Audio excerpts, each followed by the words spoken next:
Hey everyone, today we're reviewing the Oxyflow Breathing Trainer, a device that claims to help improve your lung function and breathing efficiency. It's marketed as a tool to strengthen your respiratory muscles, improve oxygen intake, and even clear mucus from your lungs, especially if you smoke or have respiratory issues. But does it really work as advertised?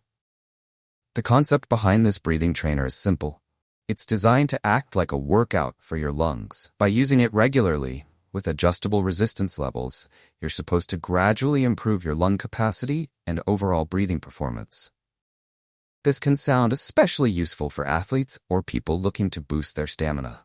However, for those with respiratory conditions, such as asthma or COPD, the manufacturer advises caution, and I definitely recommend speaking with a doctor before trying it. One thing to keep in mind is that this device won't have you coughing up mucus on your first try. That's just not how it works. Instead, what you'll likely notice over time is that your breathing becomes more efficient. You'll be able to take in more oxygen with each breath, which can help boost your endurance during physical activity. Another big concern is the lack of solid evidence supporting its claims.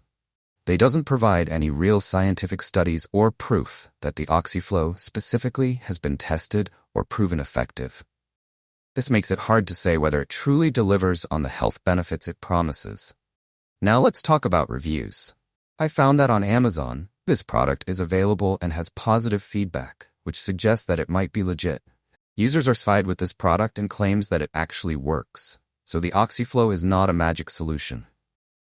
It's a tool that can help, but only if you're also taking care of yourself in other ways. Quitting bad habits like vaping, eating healthy, getting enough sleep, and exercising regularly are all essential. While it might help improve your breathing in some cases, it's hard to say for sure without more credible evidence. If you're interested, make sure to do your own research and consult with a healthcare professional before making any decisions.